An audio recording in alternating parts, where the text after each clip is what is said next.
লালমনিরহাটের ভাইয়ের আওয়াজ করে বলেন, আমাদের দেশে হিন্দু মুসলিম দাঙ্গা আছে? আমরা ভাই ভাই, আওয়াজ করে বলুন তো আমরা কি ভাই ভাই। কিন্তু কিছু দুষ্ট লোক আছে, তারা আমাদের সম্পর্কের মধ্যে ফাটল ধরাতে চায়, ঠিক কিনা বলেন? মাঝে মাঝে ঝগড়া লাগাতে চায়। দেখবেন পত্রপত্রিকায় দেখা যায় বিভিন্ন ধর্মীয় উপাসনালয়গুলোতে হামলা চালানো হয়। এগুলো রাজনৈতিক উদ্দেশ্য প্রণোদিত, এগুলোর সাথে ইসলামের কোনো সম্পর্ক নাই। এজন্য এই দুর্বৃত্তদের ব্যাপারে আমাদের সাবধান থাকতে হবে। আমরা সবসময় যেমনি ঐক্যবদ্ধ, ইউনাইটেড, আমরা যদি এরকম ইউনাইটেড থাকি, এই সমস্ত দুর্বৃত্তদের কালো হাত ভেঙে দিতে আমাদের 1 ঘন্টাও লাগবে না। চিল্লায় বলো ঠিক কিনা? যেদিন হিন্দুদের পূজা অনুষ্ঠান, আমরা ওই দিন তাফসির মাহফিল করি না, ঠিক কিনা বলেন? যেদিন আমাদের তাফসিরুল কোরআনের প্রোগ্রাম, ওই দিন আমাদের হিন্দু ভাইরা ডিস্টার্ব করে না। সুবহানাল্লাহ।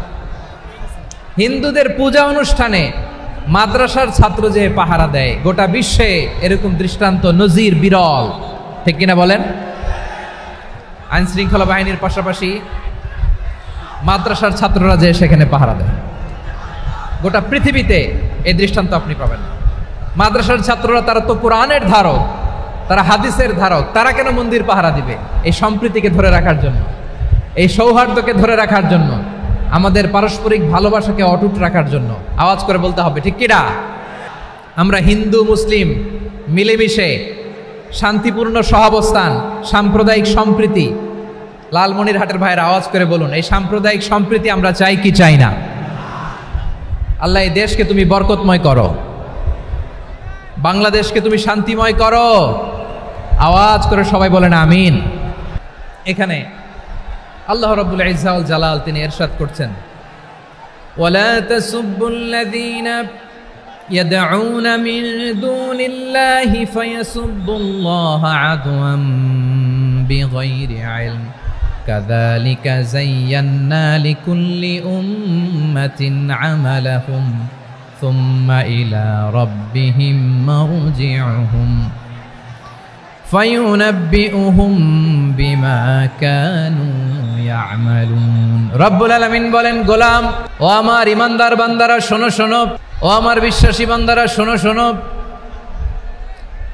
লা তাসুবুল্লাযীনা ইয়াদউনা মিন দুনিল্লাহ ফায়াসুবুল্লাহা আদওয়াম বিগাইরি ইলম।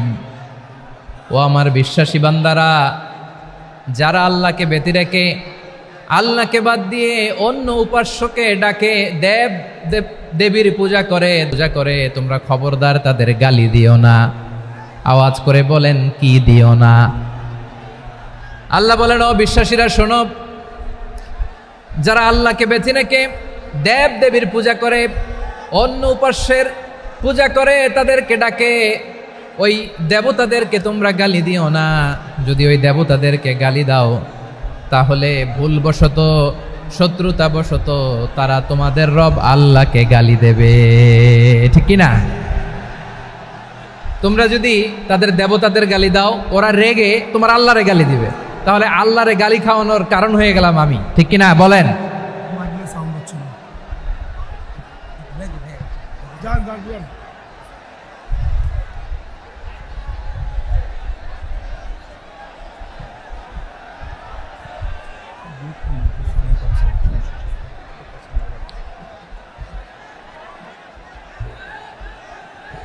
সম্মানিত ভাইয়েরা, এত বিশাল প্রোগ্রাম, মাইকের একটা সেটআপ থাকে, তারগুলো অনেক সময় নড়ে যায়, ধাক্কা ধাক্কিতে ডিসপ্লেস হয়, একটু ঝামেলা হবে।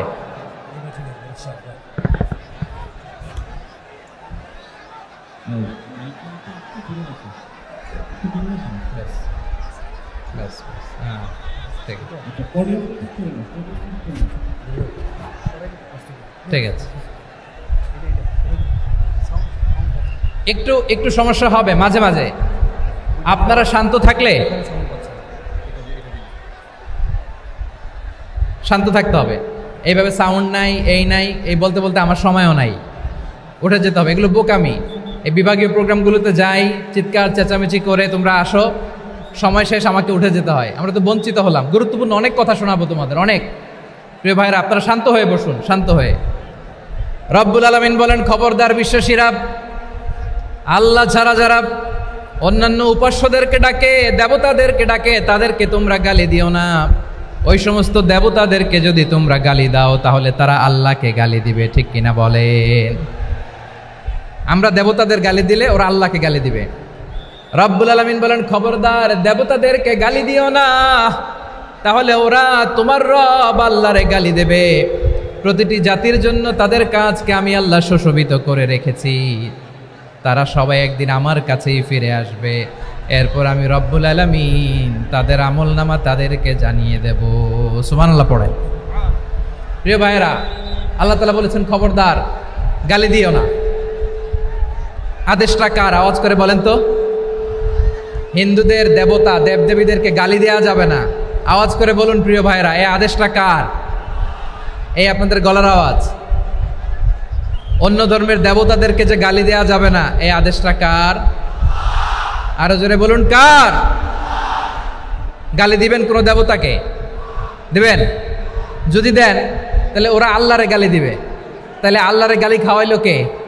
আপনি, ঠিক কিনা বলেন? আমি আল্লাহকে গালি খাওয়ানোর কারণ হলাম, কারণ আমি যদি গালি না দিতাম ওরা আমার রবকে গালি দিত না। আওয়াজ করে বলেন ঠিক কিনা? তাহলে প্রিয় ভাইয়েরা, ইসলাম আমাদেরকে শিখায়, সূরাতুল আনআমের 108 নম্বর আয়াত থেকে আমরা বুঝলাম কোনো ধর্মকে ছোট করা যাবে না। অন্য ধর্মকে ছোট করা মানে ইসলামকে ছোট করা। অন্য ধর্মের দেবতাকে গালি দেওয়া মানে আল্লাহকে গালি খাওয়ানো। আওয়াজ করে বলেন ঠিক কিনা?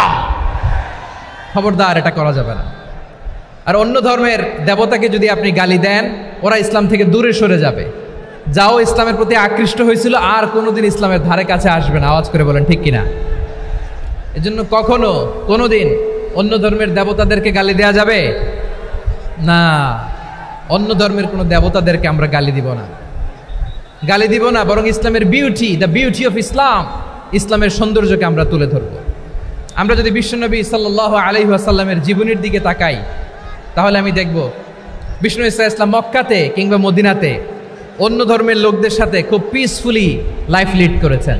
হোক মুশরিক, হোক খ্রিস্টান, হোক ইহুদি, বিশ্বনবী সবার সাথে মিলেমিশে ছিলেন। আলহামদুলিল্লাহ বলেন। ইসলাম হচ্ছে পিসফুল রিলিজিয়ান। অন্য ধর্মের প্রতি সহনশীলতার সবক ইসলাম আমাদেরকে দেয়। কিন্তু প্রতিটি মুসলিমের এটা মনে রাখতে হবে, আল্লাহর কাছে পছন্দনীয় গ্রহণযোগ্য ধর্ম জীবনাদর্শ একটি, সেটা হচ্ছে ইসলাম। আওয়াজ করে বলেন সেটা কি? লালমনিরহাটের ভাইয়েরা আওয়াজ করে বলুন, আল্লাহর কাছে মনোনীত ধর্ম একটি, সেটা কি? এজন্য রব্বুল আলামিন বলেন, ইন্নাদ-দীনা ইনদাল্লাহিল ইসলাম, আল্লাহর কাছে মনোনীত গ্রহণযোগ্য অ্যাকসেপ্টেড ধর্ম মতাদর্শ একটা, সেটা হলো ইসলাম। ইসলাম ছাড়া অন্য কোনো ধর্ম যদি কেউ তালাশ করে তার ওই ধর্ম আল্লাহ গ্রহণ করবে না। ومن يبتغي غير الإسلام دينا فلن يقبل منه وهو في الآخرة من الخاسرين.